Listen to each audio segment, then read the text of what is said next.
안녕하십니까. 오늘 성경을 각 권들을 다 묶어서 한 유기체로 된 한 권을 전제로 해서 어떻게 각 권들이 관련되는지 그 틀잡기 세 번째 시간입니다. 어떤 뭐 원고를 보고 읽는 것이 아니라 큰 줄거리, 큰 관련된 것을 놓고 이제 우리가 좀 공부를 해보고 싶습니다.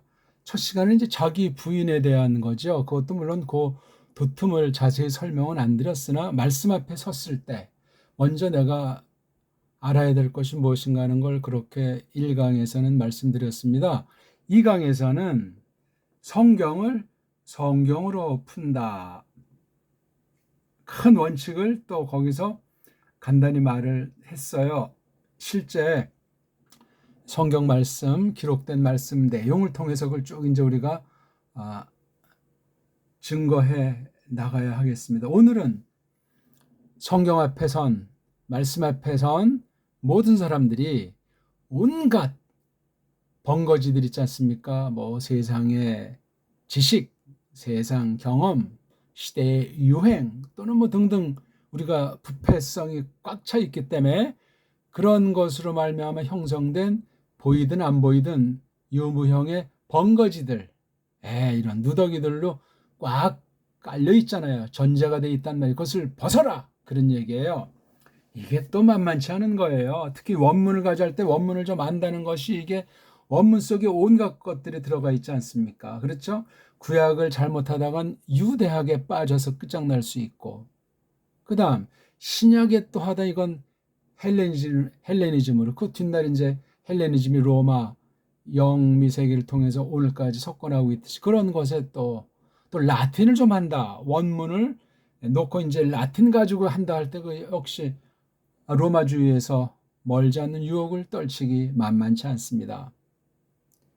그 다음 또 이걸 뭐 영어를 가지고 한다고 할 때도 역시 마찬가지예요. 영어로 원문을 본다. 영어로 이제 또 라틴을 본다. 마찬가지예요. 영어라는 것이 지니고 있는 부패성, 한계, 또한 배도성, 그런 것들이 그 안에 스며 있는 사실을 알지 못하면 역시 마찬가지예요. 그로 말미암아 형성된 전제, 온갖 그 사람 중심의 틀 아닙니까? 이런 것들을 다 뭉개버려야만, 근데 사람으로서는 불가능해요. 성령님께서 그렇게 해주셔야 되고 또 그런 마음을 우리에게 주셔서 믿음으로 그것을 다 분별해 내서 격파해 나가는 것을 끊임없이 알아야 되죠. 왜냐하면 쓴뿌리 같아가지고 이게 아주 우리를 악독하게 만든단 말이죠. 그런 것들을 지니기가 해를 거듭할수록 만만치 않고 대종말을 향해서 나아가는 때는 구약 때보다 신약 때보다 더욱 우리 앞에 놓여 있는 엉겅퀴와 가시 같은 존재들이다. 그렇게 알면 좋겠습니다. 그 중에 이제 오늘 이러한 번거지에 대해서 한 가지가 우리 제가 뜻매김, 이게 이제 일본 말로 정의라고 합니다. 정의. 정의라고 하죠. 이건 일본 한자예요. 한글로만 껍데기만 옮겼지 우리 소리가 아니기 때문에 안 써야 됩니다. 뜻을 갖다가 매긴다. 그렇죠. 뭐가 이렇게 정리해 주는 거예요. 뭐를 계시라고 했을 때 이 말도 사실 이게 우리 한자가 아니잖아요. 그 다음 성경, 이건 우리 말이 있었는데 구교 신교가 들어오면서 그 성경이라는 말을 써서 이건 책의 형태잖아요. 책. 계시를 기록한 모음, 기록집이죠. 그 다음 말씀은 계시 형태로 했건 기록 형태로 돼 있건 성령님께서 그 거룩한 뜻, 하나님의 뜻, 그 영원하신 경륜과 그게 약속으로 나타나든 아무튼 뽑아낸 백성들을 중심으로 해서 온 누리를 사람 중심으로 경영하는 바, 거기에 담겨 있는 그 뜻으로서 성령님께서 우리 거듭난 심령들에게 불러낸 모임에게 베푸시는 그 말씀, 달리 말하면 하나님 말씀이라고도 할 수 있겠지만 아무튼 그 말씀이에요.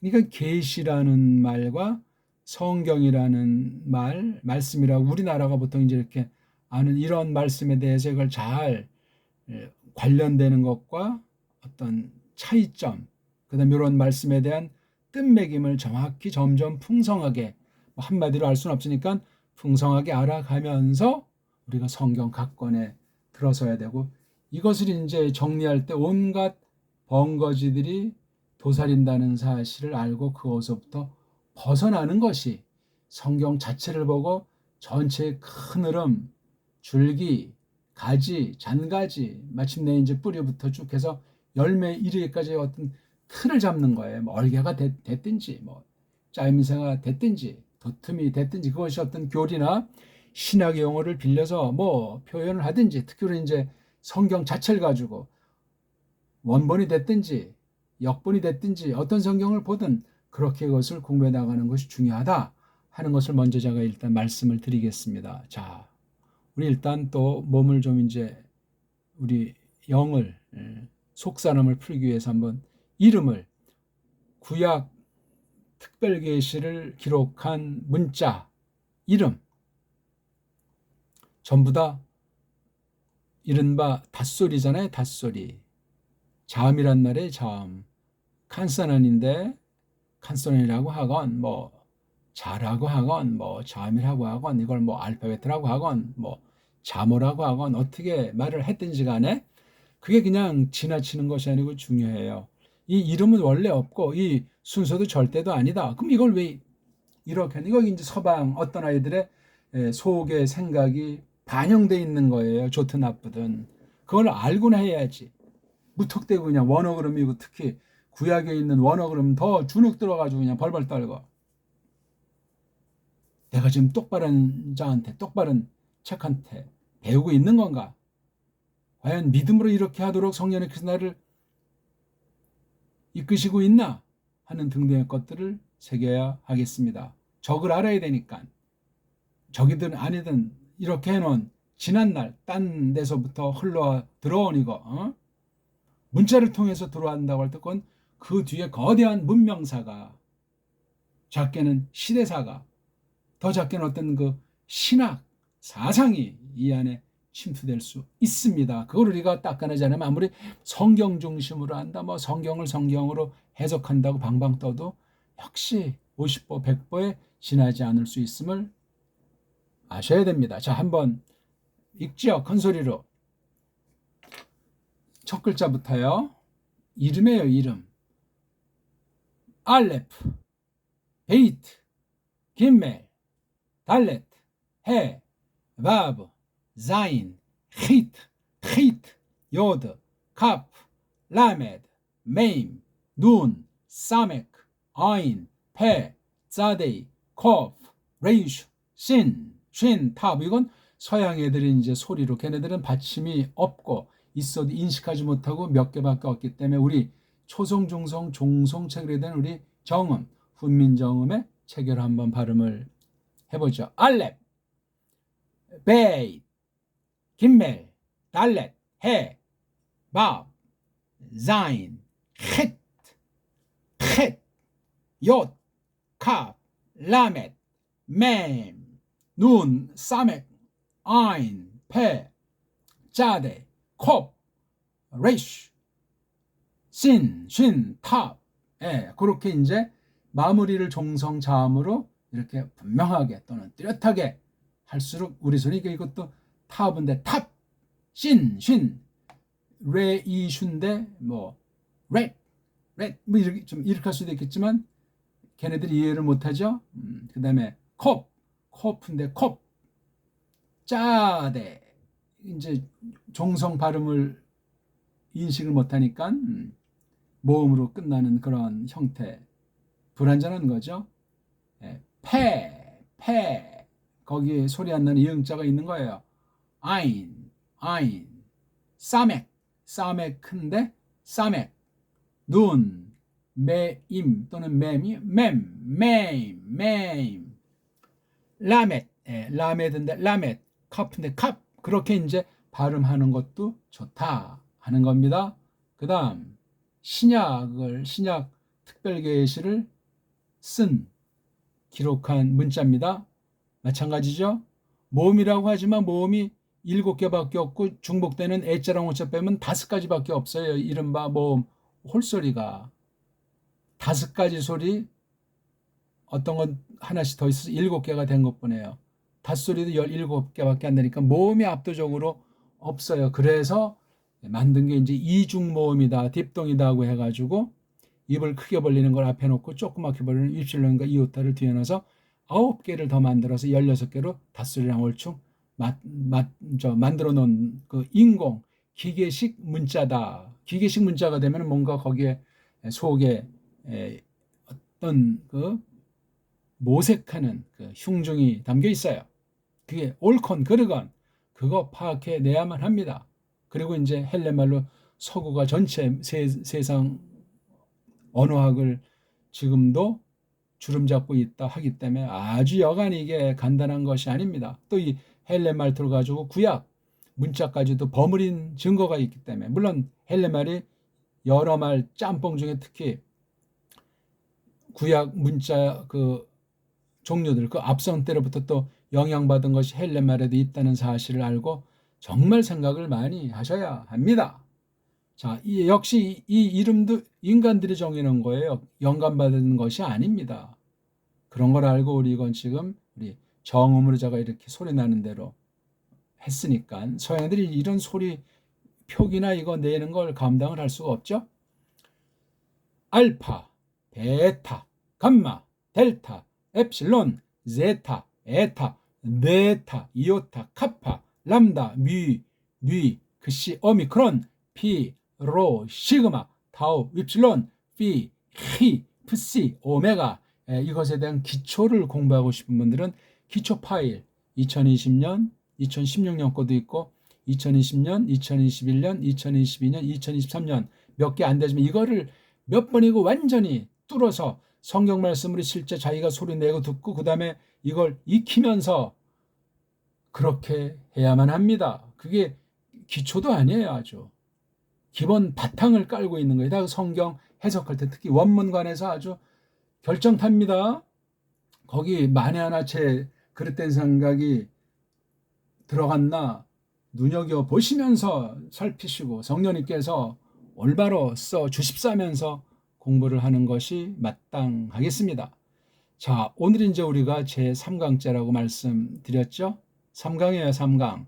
1강은 자기 포기 자기 부인, 자기가 뭔가, 2강 성경 다른 것을 가지고 푼다 하는 거. 성경 앞에서 성경에 대한 온갖 잘못된 잡탕들, 미리 깔려있는 그릇된 것들을 들은 풍월부터 해서 뭐 선입견에 이르기까지 싸그리다 벗으라는 거예요. 대표적으로 이거 계시 성경 말씀 이 낱말들을 잘 뜻매겨서 정확하게 깊이 있게 신령하게 쭉쭉 나아갈 수 있도록 끊임없이 이 뜻을 잘 새겨야 하겠습니다. 이것 또한 성경 전체를 다 잡는데, 틀 잡는데, 얼개를 틀어주는데 매우 중요한 거예요. 일단 우리는 뭐니 해도 한글이라고 하는 것을 넘어서지 않으면 불가합니다.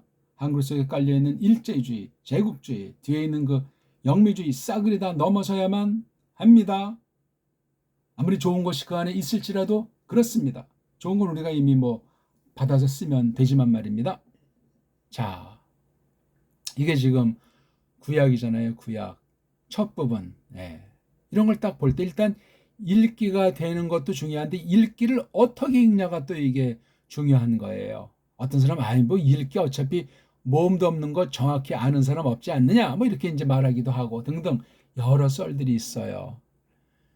뿌리 없는, 족보 없는, 근거 없는, 사상 없는, 형태 없는 이런 식으로 우리가 원문에 들어설 때 신학 모든 분야가 그러하지만 믿음살이 전체가 이 땅에서 펼칠 때 그러하지만 이 기록된 문자로서 구약 문자를 대할 때 이 안에 스며 있는 것들을 예리하게 골라내서 분별해야 되겠습니다. 왜냐하면 똑바른 사람들로만 이 구약 특별계시 중에 이렇게 정리해서 대신 기록하도록 성령님이 역사한 바를 이게 어떻게 되어 있는지를 알기가 간단치 않습니다. 사탄이 속이는데 우리 육신만을 따진다면 바른 믿음이 아니라면 일반 은총으로 바른 언어관을 지니지 못했다면 바른 교회에 속해서 말씀을 힘입어서 믿음이 자라나고 우리가 하나님께서 바라시는 것이 무엇이다. 이른바 사명. 사명 중에 개교회주의가 아니라 보편한 사명은 무엇이란 말인가. 이것을 현대, 지금 시대는 어떤 시대인가. 그런 것들을 쭉쭉 알아가면서 또한 저마다 각 지체별로 이걸 또 헤아려 나가는 것으로 점점 확대되고 저 못의 혈관까지 쫙 퍼져서 신령한 한 몸을 이루는 방도로 써주시는 원문관이 돼야 되겠다. 신학이라는 이름을 쓰면 원문학이 돼야 되겠다. 그 중에 한 분야가 주경학이면 주경학이 돼야 되겠다. 신학 전반에 걸쳐서 여기에 교의학까지도 깔린 상태에서 이 원문 성경이라는 것이 도대체 뭐냐 하는 것을 읽기부터 그렇게 알아야만 이걸 전체의 그 흐름을 틀 잡아서 큼지막하게 자르고 어떤 부분은 또 점점 자세하게 잘라내면서 이 뜻을 이 문자로 출발하는 그 뒤에 것까지 점점 우리가 들어서게 돼 있단 말입니다. 한글이라는 선입견, 영어라는 선입견, 유대학이라는 선입견, 또 이것에 대한 명칭을 히브리어, 그런 그 용어가 성경에 없는 말인데 이걸 히브리어라고 했을 때 그 세상 현대 이스라엘 말, 현대 히브리어라고 하는 것이 여기 어떻게 작용을 했겠을까? 서구에서 인쇄술이 1480년대 15세기 말경에 마련돼 가지고 성경을 원문부터 이제 뭐 시편부터 찍기로 했다. 뭐 그렇게 이제 기록을 우리가 보통 말하는데 그건 뭐 중요한 것도 아닌데 아무튼 이젠 대량 생산이 가능해졌는데 사람들이 이제 여기다 어떤 장난을 치면 그 파급 효과는 어마어마해져요. 손으로는 이걸 쓰고 할 때랑 전혀 달라요. 그만큼 죄성이 성경 파괴하는 일들이 가공할 만큼 됐다 하는 걸 우리가 늘 중시해야만 하겠습니다. 요즘 우리 뭐 손전화 때문에 그냥 온 세계가 뭐 1초거리 아닙니까? 하루거리 정도가 아니야 이제 그냥. 그걸 어떻게 우리가 감당하지 못하면 노예로 전락해서 망하고 성경을 대적하는 그 불의에 그냥 나도 모르게 빠져가지고 망칠 수 있습니다. 굉장히 중요한 얘기예요. 이런 글자가 지금 우리가 이거 인터넷 컴퓨터를 이용해서 이것을 공부한 이것 또한 우리가 조심할 문제. 우리가 쓰는 본문은 정통 본문 제1합비 성경이라고 하는 그런 것을 가지고 쓰더라도 이걸 완전히 우리는 아주 치열하게 보는 그런 공부한 것을 전제로 이 내용을 어떻게 이것을 볼 것인가 하는 틀잡기를 하고 있는 거예요. 원문을 하더라도 성경 구약 신약을 한 통으로 보는 쪽으로 점점 이걸 옳게 형성하지 않으면 아무리 뭐 요거 브레시트 하나 가지고 박사 논문을 쓰고 어떤 책을 쓴다고 해도 밑도 끝도 없는 아무것도 아닐 수도 있다는 사실을 기억하셔야 돼요. 그건 아주 척 보면 삼철이라고 우린 탁 보고 그런 거 아주 간파해버리는 이 사람의 낭독관, 문자관, 구약이라는 성경에 대한 태도, 거기 무슨 해석학이면 해석학, 교리학이면 교리학, 그 다음 어떤 인문학이면 인문학 같은 것들이 그 사람 요걸 풀이하고 말하는 그 사람 속에 어떻게 옳게 새겨져 있는가 교묘하게 말장난에 빠져서 아주 정통을 부르짖지만 이것을 파괴하는 것은 아닌가 하는 것들 우리가 생각을 해야 되겠다 하는 거죠. 그러면 지금 뭐 자세히 말씀드리는 것은 아닌데 일단 우리가 쭉 해서 이것을 읽어보는 게 중요해요. 뜻이고 뭐 무슨 언어 뭐 법칙이고 무슨 서구 신화이고 뭐 유대주의가 어쩌저쩌 그런 그 뭐 복잡한 거 아니고 이거 자칫 일단 균형 잡힌 읽는 법, 서구의 읽는 법에만 얽매이면 안 되고 우리 배달결의 기준 한글 읽기도 안 되고 반드시 언문, 그게 뭐 절대라는 말은 아니에요. 우리 고유어 다시 회복해서 완전 무결한 다른 알파벳이랑 견줄 때 비할 바 없는 알파벳인 자모체계를 지니고 있는 우리 소리체계로 이것을 읽을 수 있어야 됩니다. 그럼 모든 각 나라 자모체계를 다 그냥 그 위에서 판정해낼 수 있어요. 그럼 벌써 승부는 끝난 거예요. 어떤 면에. 일반 은총 처지에서도 그러하고 신령한 처지에서도 그렇습니다. 이걸 똑바로 읽을 수 있고 구경해봤고 이것을 다뤄본 사람이랑 번역성만 성경만 가지고 할 때 뭐 겉보기 크게 대차가 없다고 말할 수 있을는지 몰라도 원문을 했더라도 삐딱선 타도 문제가 있는데 원문의 원자도 모르면서 번역 성경관이 이게 번역이 어떻게 됐는가, 어떤 사람들이 번역했는데 어떤 장단점이 있는가 하는 것을 분별 못하는 번역 성경주의자, 위험한 거예요. 원문주의자보다 더 어떤 면은 위험한 게 번역 성경주의자들, 위험한 건 일종의 그냥 자기 핑계 자기 합리예요. 말도 안 되죠. 에? 세상 모두를 놓고 원문만 사탄이, 어둠의 권세가 공격한답니까? 역번에 대해서도 엉터리 역번은 건드지도 않아요. 올바로 번역된 정말 드물게 있는 그것을 그냥 말살시켜온 역사를 잊지 마십시오. 바로 번역한다는 건 피 흘림이 없이는 불가능하고, 성령님께서 어떤 특별한 경륜 중에 그런 번역을 각 결례들마다 보이지 않게 개개승승하는 것은 놀라운 일이고 상상 못할 어마어마함이 올시다.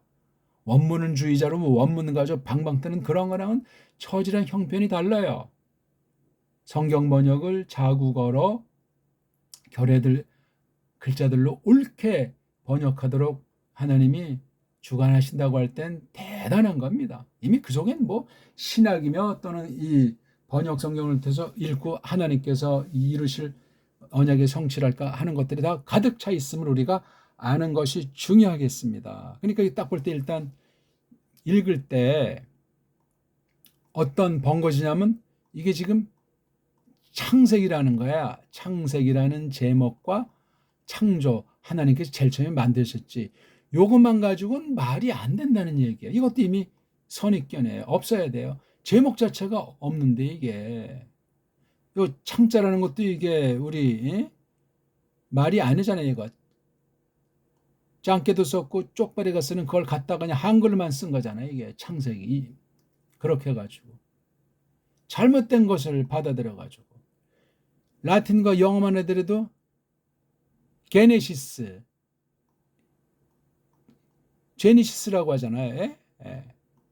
뭐 지니, 이게 벌써 이게 창자랑은 아주 달라요. 벌써 이게 필요 없는 거지만. 그래서 이제 이걸 자기 거다고 은연중에 아주 세뇌를 시켜놓은 매트릭스에 빠뜨린 가짜 유대주의 종자들이 이 이름을 5개로 나누어 가지고 모세가 썼다는 걸 5덩이 나눠서 첫 덩이 이름을 브레시트, 각 권에 처음 있는 것을 이렇게 마련해 놨어요. 그것도 아주 굉장히 성경을 앞세워서 그럴싸한 느낌을 줄지 모르지만 그것도 어떤 면은 웃기는 얘기 아니겠습니까? 예? 그런 것도 우리가 조심하셔야 돼요. 그러면 두 번째 책으로 어떻게 잘랐나는 건 지금 여기서 다른 문제가 아니지만 두 번째 책은 제목을 어떻게 했겠어요? 여기 1장 1절 예?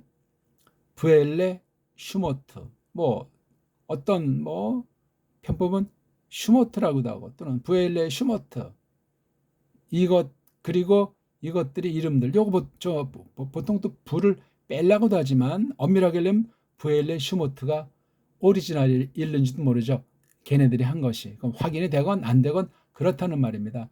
저건 첫 번째 있는 것을 넣으려고 이걸 그냥 부엘레점, 이게 이것들은 뭔가 의미가 되니까 뒤에 슈모트를 더 이제 포인트를 뒀다 이거예요. 그러니까 그런 식으로 5건을 했어요. 이거는 이제 원문을 아는 사람이 제목을 하더라도 뭐 창세기, 출애굽기 그런 것보다 훨씬 나아요. 어떤 면에는. 예? 전 이것도 용납할 수가 없지만 말입니다. 근데 이걸 모르면 벌써 이 성경 제목을 정하는데도 약호가 죽는 거예요. 약호가 죽으면 인정해야 되는데, 그게 더 좋겠다면 받아서 잘 속뜻을 알고 새겨야 되는데, 부엘레 슈모트를 받으면 유대학의 노예가 돼서 끝장나요. 엉터리 해석, 예수스 크리스토스, 신약을 뭉개는 극단의 인본주의자로 끝장날 수 있다는 사실을 주목하십시오. 그러니까 이게 제목이라고 하는 건 그냥 편리주의고 아주 잠시, 아주 조심스럽게 서로 어딜 보고 뭘 말하는지 그 뭐 편리한 필요에 따라서 어떤 효과 때문에 그렇게 쓴 거지 그 이상도 이하도 아니니 제목 모르면 어때요? 구약 한 권이다. 신약도 한 권이다. 아니 신구약이 한 권이다.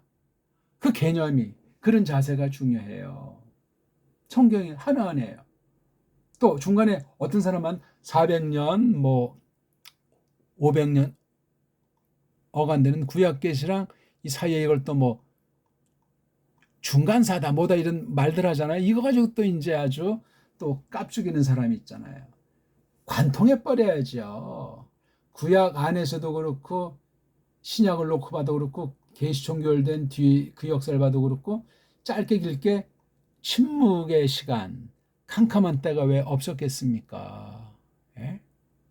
성경이 역사책이 아니다 보니까 아주 많이 그 압축하기도 하고 계시를 잘 보존해서 하나님의 섭리를 드러내기 위해서 아주 이 역사에 대한 것도 세상 역사관, 부패한 이성주의 사관을 넘어서서 신령한 사관, 그 안에 역사에 대한 그 태도를 지닌 것이 특별 계시를 기록한 데 스며 있어요. 그러니까 이걸 언어라는 문자라고 하는 것 속에 이미 역사라는 것이 깔려 돌아가요. 우열을 다루자면 먼저 언어고 언어 가지고 얼만큼 거느렸는가 그 발자국을 정리한 게 력사라고 할 때 그 력사의 성격을 고쳐내서 어떤가 이제 규정한다고 할 때 거기 사상사로 이어지지 않습니까? 이른바 문사철 좁게 이제 인문학이 되겠죠. 그 반대에 있는 것을 보통 자연학 뭐 자연과학 뭐 이렇게 뭐 말할지 모르지만 과학이 어떤 좀 넓은 의미죠. 스키엔티하니까 안다는 건데 저는 이제 이런 생각이 얼른 났어요. 무슨 자연학이다 보다는 창조학 또는 또 창조 뭐니까 천지학 그러면 이게 벌써 생각이 좀 많이 달라져요. 그렇죠? 근데 우리는 보통 뭐 자연과학, 인문과학, 자연학, 인문학 그 자연이라는 말과 인문이 이게 짝이 좀 잘 안 맞잖아요. 인문. 그럼 이건 천문학이라고 하든가. 아무튼 이건 말이 이렇게 어떤 큰 덩어리를 규정짓는 이 제목을 도톰을 말하는 게 그리 간단찮아요. 이걸 이렇게 해놓으면 이제 영향을 미쳐요. 인문학 그러면 이게 또 또는 뭐 특별계시, 일반계시 이 용어가 주는 장점이 있는데 성경을 대할 때 선입견으로 전제해서 이게 또 삐딱선을 타게 반드시 만드는 일이 생기기 때문에 정말 주의해야 돼요. 그래서 서방 신학을 유대 신학을 로마 신학을 경계하려는 얘기예요. 이건 걔네들이 쓴 그 서방 문사철, 서방 문명사에 대한 태도를 또한 우리가 비평 분석하는 능력을 길러야 되겠단 말이에요. 원문이면 이거 서방 아이들이 뭐 사본학이니 뭐 고고학이니 원문 비평학이니 무슨 뭐 편집학파니 많은 썰들 그걸 단칸에 이걸 분별할 수 있는 능력을 동시에 길러가면서 이 원문에 들어서는 것이 정당하다. 아무튼 제목은 없었어요. 제목은 없었는데 이 방대한 내용을 고르려니까 특히 이제 출애굽기 1장 1절들 말씀드리지만 이게 그리고 하는 말씀으로 시작하잖아요. 창세기 5장 26장 마친 것이 부미찌라임이잖아요.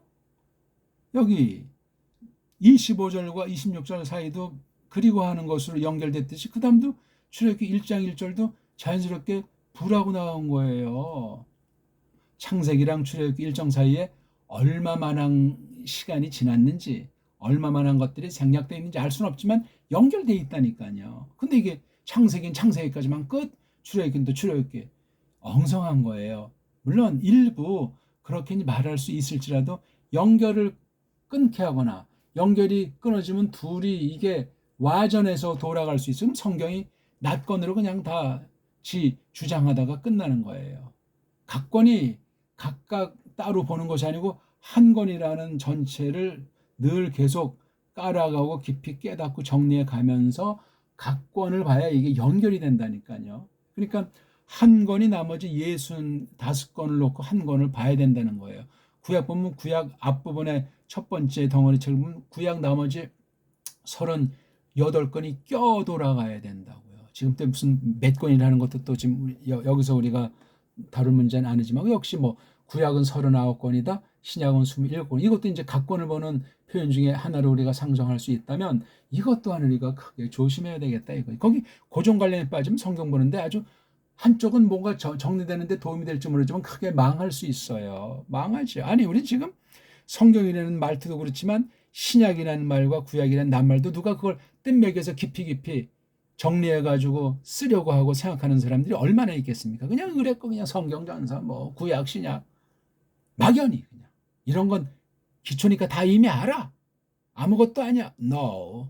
그런 것 속에 성경 파괴에 대한 사상이 스며들어가요. 사탄이 어떤 놈인데 첫사람들 꼭 꼬꾸라진 거 보세요. 이미 속은 이미 악으로 충만한 상태에 빠져버렸을 때 침투한 것 아니겠어요? 아직 바깥으로 드러나진 않았으니까 죄졌다고 말할 수 없는 그런 상황에 대해서 살짝 이제 뱀이 첫 하나님께서 말씀하신 것을 야 이거 아니야? 뭐 이렇게 하니까 맞아 하면서 한술 더 떠가지고 이건 이걸 거야. 아주 간단하게 썼는데 많은 것들을 생각할 내용이 거기 스며 있기 때문에 원문은 필수인 거예요. 성경 해석하는 사람에게는. 번역 필수라니까요. 원문 성경보다 올바로 번역된 번역 성경이 더 최종 우위에 있다는 사실을 기억하셔야 돼. 둘을 견준다면은. 근데 그런 번역이 쉽소. 원문도 모르는데. 원문을 가지고 편집하고 장난을 놀았는데 어떻게 똑바로 번역했는지 아는지 어떻게 이것을 알 수 있겠냐 말입니다. 예?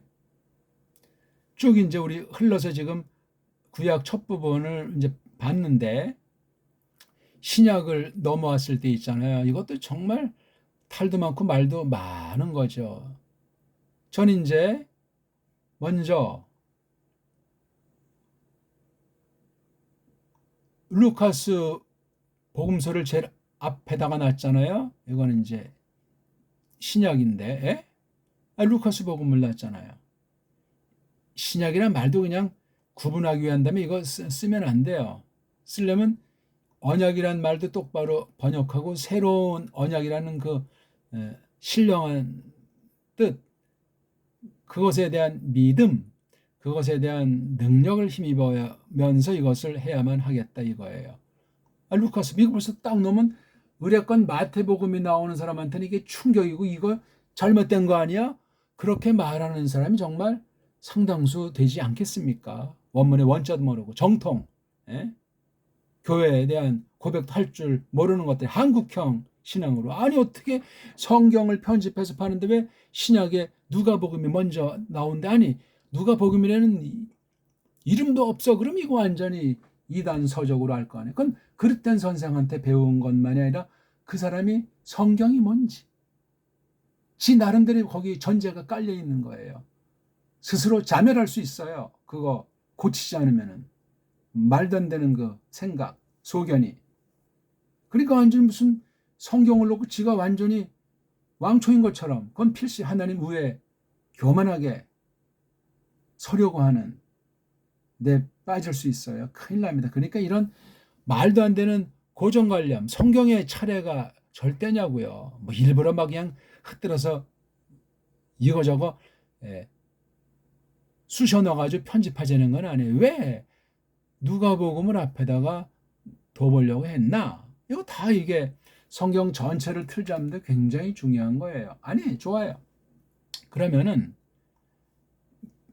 이 기존대로 마태를 틀잡았다고 합시다. 제가 어떤 이제 소문 때문에 이제 영상을 좀 봤는데요. 마태복음을 이제 1장 처음에 하는 거를 봤어요. 1장 1절부터 17절에서 이제 예수님의 그 족보에 대한 간단한 이제 설명인데 뭐 다 좋아요. 다 좋은데 거기에 이제 어떤 그 유대학에 대한 것도 들어가고 또 여기 이름을 비유로 말하다 보니까 여호와 이름이 뭐 이렇고 저렇고 한 말이 들어가고 여기서 또 이걸 크게 이제 모세 오경과 견주어서 이게 뭐 마태도 뭐 5덩어리로 이 내용이 흐른다고 하면서 특히 여기 다윗의 이름이 앞에 나오고 아브라함 이름이 뒤에 나온 것에 대해서 한쪽 맞는 것 같으면서도 좀 어설픈 그런 것부터 해서 여러 가지 제가 너무나 예리한 눈으로 봤는지 모르지만 왜냐면 원문을 쓰니까 그 누가 거기에 말을 하겠어요. 원문이 이렇다는데 그렇게도 우리가 위험한 거예요. 우리가 누가 이것을 완벽히 아는 사람이 있겠으며 제대로 잘 알아서 이 내용에 손상이 가지 않게 성령님께서 쓰시는 말씀이 되기에 부족함이 없게 할 사람이 누가 있겠어요. 다 전적으로 부패한 사실을 전제하고 조심스럽게 다가서야 되겠다 이거죠. 그러면서 이제 뭐 이게 뭐 5덩어리 한글 성경 보고 마치시메로 돼 있다고 하더라고요. 마치시메가 이제 5군데 있다는 거죠. 그렇죠? 뭐 7장 28절부터 해서 26장 1절까지 이렇게 이제 5개의 그 가르친 거 있잖아요. 뭐 우리 쓸 때 뭐 강화 그러는데 아무튼 강론 이야기인지 그게. 근데 그 마치시메로 한글은 번역돼 있지만 다르잖아요. 그게. 그 7장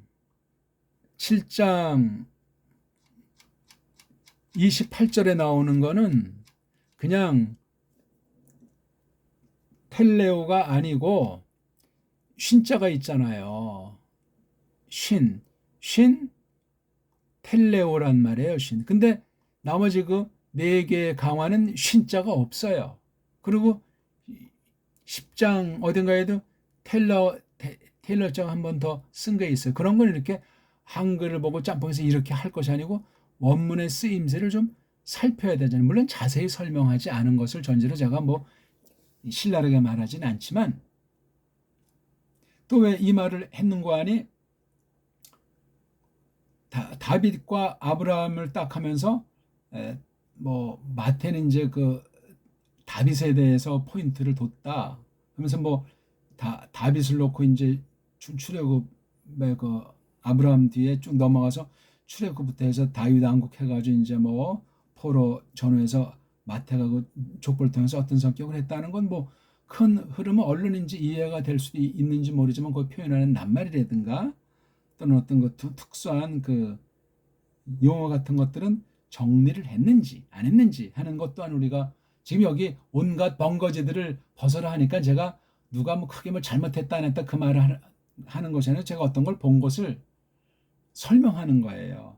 어떤 말꼬리를 잡는 것이 아니고 뭐 왕창 틀린 거다 그런 말 하려는 것이 아니라 원문을 했기 때문에 지금 우리가 원문 공부하는 거죠. 원문을 통해서 각권의 틀 잡는 공부이기 때문에 그런 표현 하나라도 어떤 것을 인용했든지 마테마트를 큼직하게 볼 때 꼭 그런 한 가지로만 되지 않은 거예요. 족보 얘기를 하더라도 그렇게 간단치 않아요. 그러니까 우리가 성경 얘기를 할 때 성경만 한다 말하는 극단도 위험하고 성경에 있는 걸 좀 이해를 돕기 위해서 다른 뭐 세상에 비유를 갖다 든다. 물론 정선해가지고 골라서 든다고 하지만 굉장히 그런 모든 것들 할 때 아슬아슬한 것이 많이 있어요. 말에 완전한 사람은 없고 말 자체도 부패 있기 때문에 그런 걸 대전제하고 어떻게 하든지 골라서 해야 돼요. 그러니까 어떤 경우는 아주 원고를 다 써가지고 이제 낭독을 한다는 그런 서양의 어떤 목사들의 경험도 있고 깔빈 같은 경우는 그냥 성경 펴가지고 쫙 이것을 이제 선포해 나갔잖아요. 물론 공부를 많이 하고 그것에 대한 사색과 정리를 해놓고 이제 강단에서 그리고 또 쭉 시리즈로 계속 이제 연결해 나가서 말씀을 풀이하니까 좀 더 그게 가능할지도 모르지만 계속 왜 생각을 안 하겠습니까?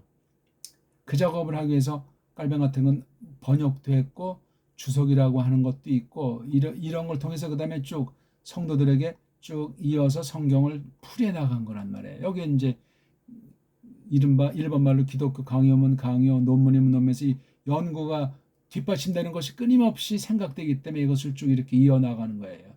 그런 것이 없이 무슨 뭐 강의한답시고 게을러 터진 사람이 이것에 대한 원문과 역본에 대한 능력을 함양한 근거도 없이 그냥 막 소리하게 되면 자기 소리가 나오고 자기의 전제 그 썩어 문드러진 줄 모르는 번거지가 때문에 번거지로 그냥 하나님 말씀을 혼합하게 해서 큰일 날 수 있습니다. 혼잡하게 하지 않아야 되는데 사람들을 설득하기 위함이라고 지금 시대가 어떤 시대라고 지금 내가 속해 있는 교회가 어촌교회라고 했을 때 이 상황을 놓고 그냥 성경을 갖다 나름대로 평가절하하고 사람들을 깔보고 자기를 으쓱거리면서 자기는 완전한 것처럼 자기 그럼 시골 출신이 강남에서 말씀을 전한다고 할 때 영향이 없겠냐고. 이걸 극복하려고 또 아주 거칠애가 또 얼마나 많이 있겠냐고요. 그거 다 번거지들이에요. 옛사람의 그 번거지는 말씀을 깨달을수록 안 보이던 게 보여가지고 끊임없이 벗기에 전력하셔야 돼. 신학 안 한 사람보다 신학한 사람이 하나를 들은 풍월로 깨달은 게 있지만 번거지가 씌워지는 게, 이걸 갖다가 깨뜨리자면 싹군이 되는 거란 말이에요. 이런 거 다 말하면 뭐 어디 한두 가지겠습니까? 그러니까 내가 전제 안다는 것이 이게, 체험했다는 것이 이게, 딴 사람보다 난 특수한 것이 있다는 것이 이게 언제나 이게 위험한 거예요. 나는 대한민국 사람이다. 나는 현대인이다. 나는 몇 개국어 한다. 나는 돈이 많다. 나는 권력이 있다. 어쨌다는 겁니까? 싹 다 그거 포기하셔야 돼요. 성경 보는데 망가뜨릴 수 있어요. 나는 죄인 중에 괴수로서이다. 예? 가슴을 치면서 통해하는 그 세리.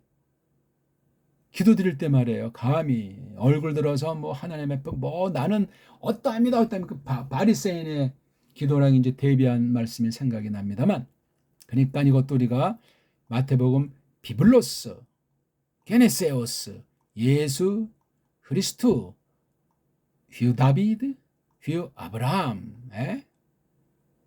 여긴 왜 이렇게 순서가 이런 순서로 나갔잖아요. 그렇죠? 에? 예수스를 놓고 역순으로 시대를 거슬러 올라와서 여기 또 봐요. 역순으로 내려간 거잖아요. 에? 사실 보더라도 8장 9장 정도까지는 아브라함 얘기가 나오고 8, 9장 이후에는 다윗 말씀이 주도하고 있어요. 꼭 이 두 사람만이 아니고 뭐 다른 걸 인용을 했달까, 또는 어떤 상상하는 다른 구약의 내용이 떠오를 때 구약 전체가 깔려 있는 거예요. 그러면서도 이제 내가 마태가 돼가지고 이런 낱말을 구사하고 하는 걸 철두철미 공부하셔야 돼요. 철두철미. 그래서 이거 마태를 딱 틀 잡으려면 신약 26권이 점점 새롭게 들어와야 된다니까요. 그리고 뭐 사복음서만 해서 되는 것이 아니고 복음서라고 어떤 애들이 이름을 붙여서 그렇지. 그러면 로마서는 복음이 아니랍니까?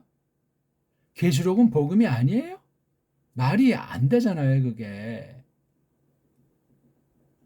그러니까 그런 아주 우리 사람들이 좀 편리주의에 빠져 이렇게 정해놓은 것들, 성경에 없는 것들을 표시해 놓을 때 아주 10분 주의하셔야 돼요. 그래서 이게 교리나 신학용어, 교회용어가 굉장히 어렵습니다.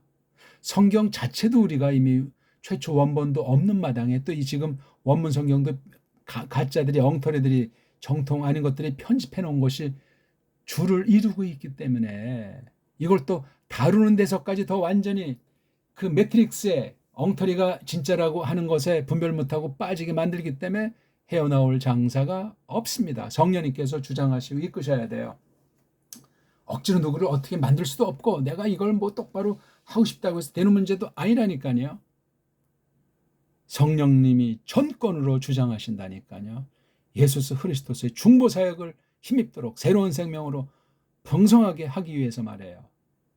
그러니까는 이게 뭐 신론글에도 뭐 하나님 이름부터 해가지고 쭉 드러낸 계시를 공부해서 마침내 그분의 그 본질에 대한 것도 성경 표현으로 조심스럽게 표현하는 그런 부분에 지나지 않을지라도 그렇게 이것을 펼쳐 나가는 것이야말로 얼마나 중요한지 모르겠단 말이에요. 이걸 무슨 문법, 이제 언어학이라는 방면으로 이것을 해본들 그 언어학이라고 하는 번거지를 넘어서야 돼. 또 그 다음에 필요학이라고 말할 수도 없고 아무튼 이게 참 이 신의 이름에 대해서는 더 이게 아주 정신 바짝 차려야 돼요. 다른 모든 말씀이 다 동등하게 특별 계시를 기록한 성령님께서 기록하게 하신 말씀인데 성령님이 대필하게 했다고 해서 대필자를 간과할 수도 없어요. 대필자를 성령님보다 높이 둘 수도 없지만 간과할 수도 없어요. 그러니까 기록들이 다 차이가 있어요. 구약 기록과 신약 기록의 차이가 있지만 본질은 또 공통점이 흐르는 거예요. 시대랑 언어의 차이를 뛰어넘어가지고 관통하는 게 있다. 그걸 발견하고 찾아낼 수 있어야 돼. 그러면서 또 각 시대의 차이, 계시, 배제의 차이 이런 것 때문에 그걸 또 우리가 감안해서 이 원문을 보든 역본을 보든 틀을 어떻게 잡든 그렇게 해나가야 돼요. 과거에 어떤 대단한 사람, 뭐 추천할 만한 사람도 많지 않지만 이런 대단한 사람들이 해놓은 거를 성경처럼 완전하게 붙잡았다는 끝장날 수 있어요. 함부로 이걸 폄하하려는 것은 아니나 성경보다 위대한 것처럼 모든 것을 다 한 사람처럼 착각입니다. 착각. 시대를 넘어설 수 있는 사람이 없어요. 성령님께서 닦아내서 시대의 그 오류에 빠져들지 않게 한 발짝 더 나가도록 한 정도뿐이지, 육체 전적 부패에서 누가 완전히 벗어난 채로 이 땅에 산 사람이 단 1초라도 있답니까? 없습니다. 숨 쉬는 동안은 불가능해요. 그런 것도 우리가 감당을 해야 된단 말이에요. 물론 앞날에 어떤 중요하고 검증된 걸 무조건 비판하자는 말은 아니나 절대는 없어요. 우리 성경 해석에 대해서도 엉터리들이 더 얼마나 진짜같이 번역을 하고 풀이한답니까? 또 다수를 잃으면 그 사람이 더 정통으로 다 그냥 우르르 몰려들어가죠. 그러니까 이단 사이비도 그냥 장사가 되는 것 아니겠습니까? 그러니까 우리가 우리 언어관, 언어 속에 있는 그 역사관, 사상관,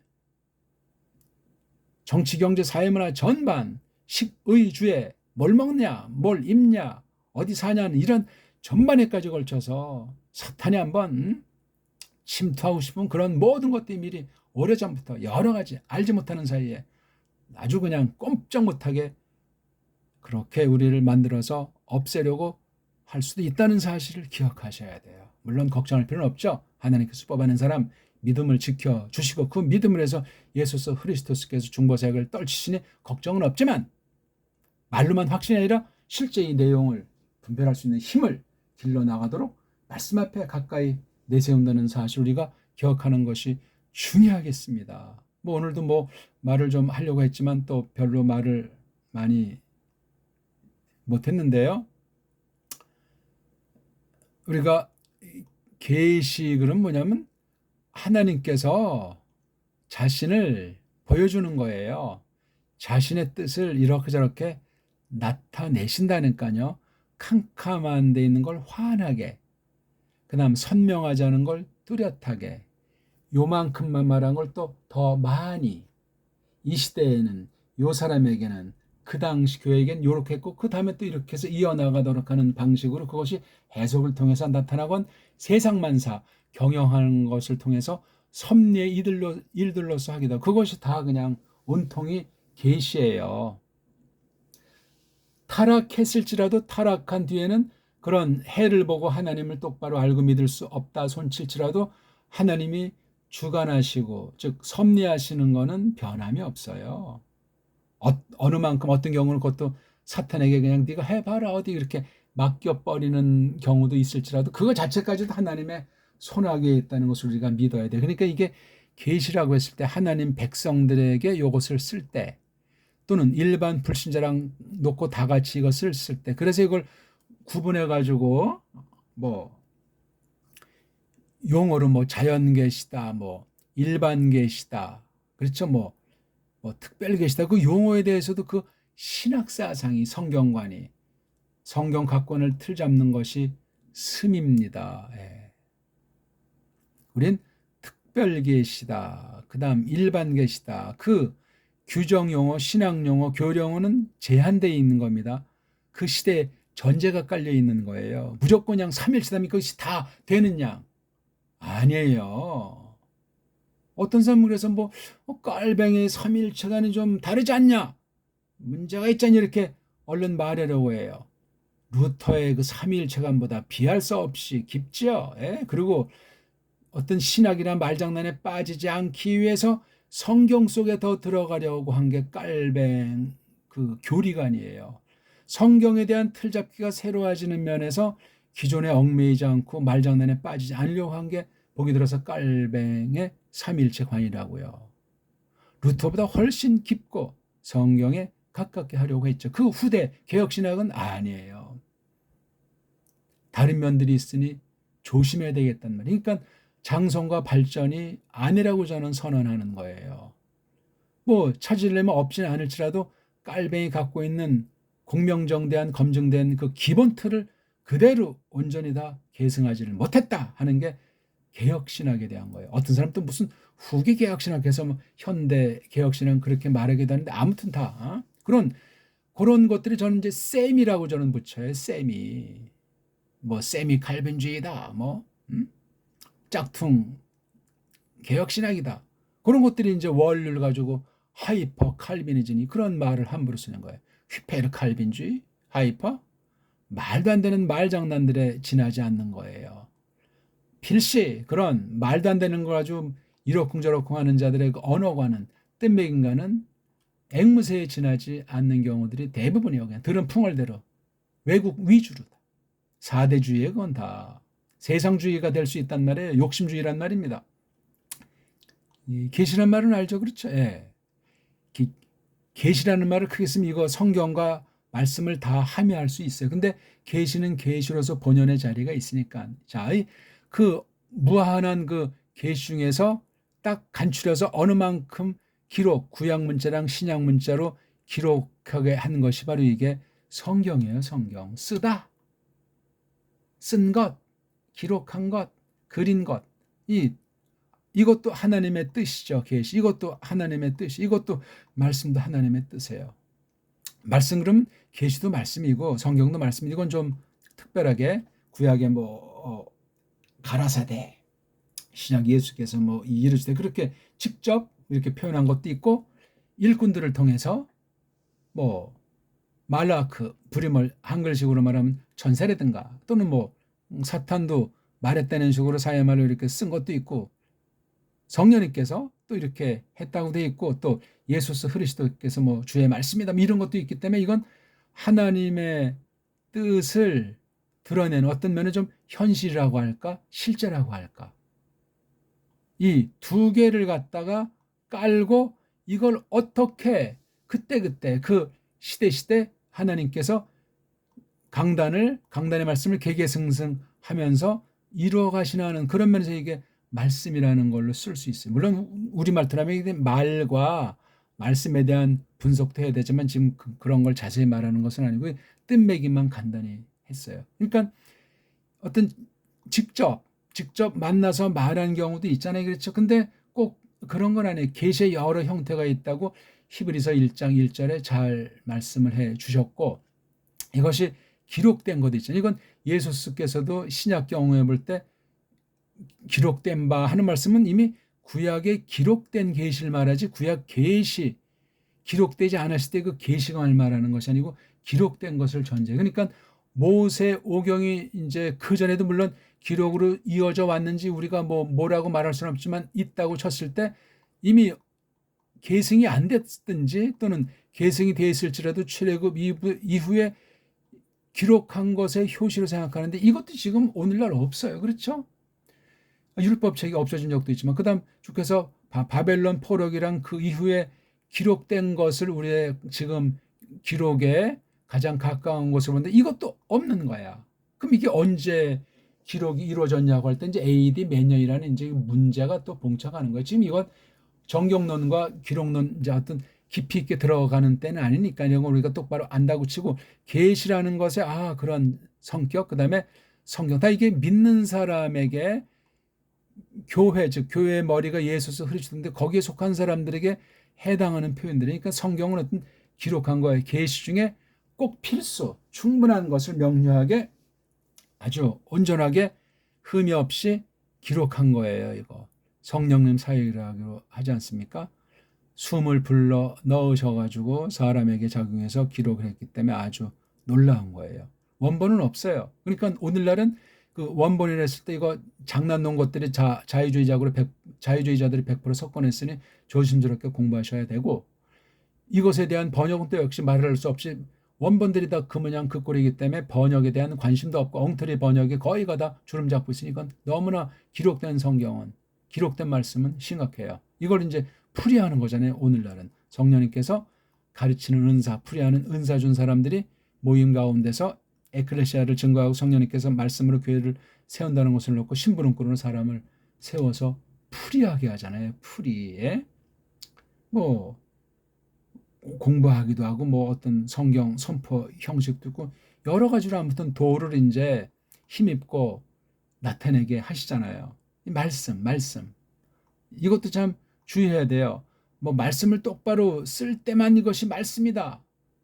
그럴 때만 성경 안에 있는 그 기록 내용이 맞다. 이런 또 별 여러 종류의 말장난들이 있는 거 우리가 알죠?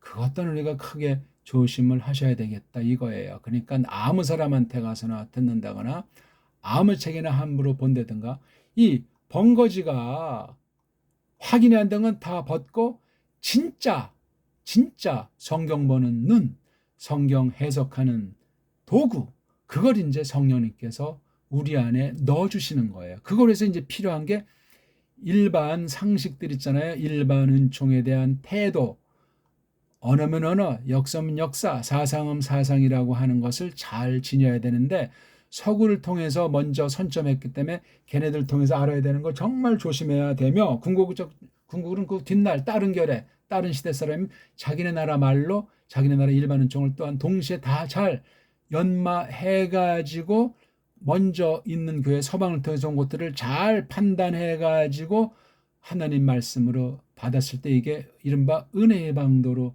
쓰여지는 거예요. 우리 구원부터 해가지고 하나님의 영광에 이르기까지 사명 수행에 나타나서 거룩한 몸을 이 땅에 어떻게 세우고 계승해 나갈 것인가, 교회 사명인 말씀을 어떻게 우리가 견지해 나갈 것인가 하는 그런 것이 된단 말이에요.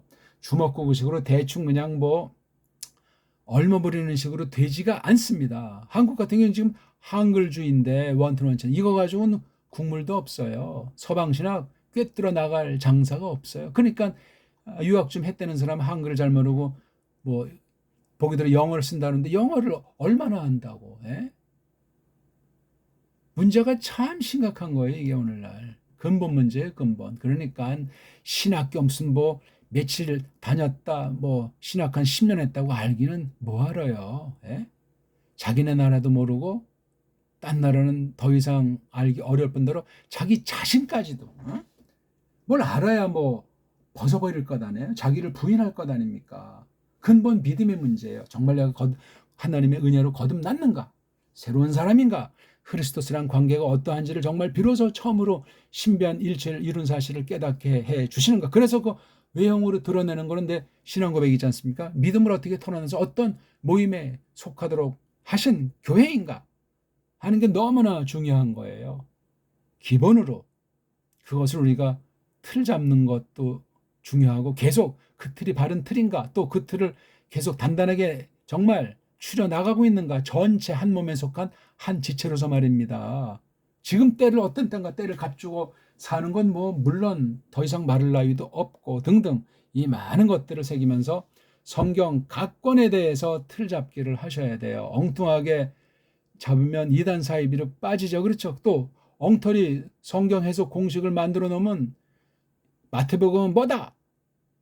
시편은 뭐다? 이거 정말 사람 잡습니다.